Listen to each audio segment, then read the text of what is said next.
যে দিছে ওরে ডেকে নিয়ে যা বলবে আল্লাহ ডাকে, ও ভাববো আমি তো ভালো আছি, দূরে খারাপ ছিলাম, নেকি দিয়ে তো বিপদে পড়লাম, আমি তো সামনে যেই দুই দিন।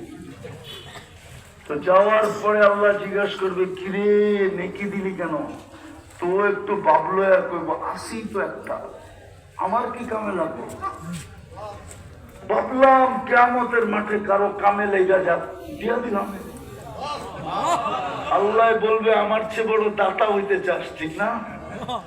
তো যে জিতা যাবে ওরে বলবে, খুশ বিয়া দিয়া আখি কাওয়াদ খুলির জান্নাত, ওর হাত ধর, দুইজনে জান্নাতে চল, আমার চেয়ে বড় দাতা হইতে।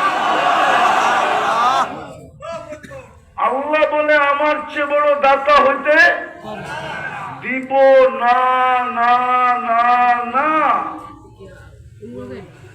আল্লাহই উপরে থাকবে। হায় হায়, আল্লাহ বলে, একটা শয়তানকে আমি জিততে দিব না। এই জন্যই তো ইস্তেগফার নাযিল করলাম, মাপ চাইতে দেরি আমি মাফ করতে দেরি করব না। বুঝবেন তো না? তারপরও চেষ্টা করে দেখি বুঝেন কিনা।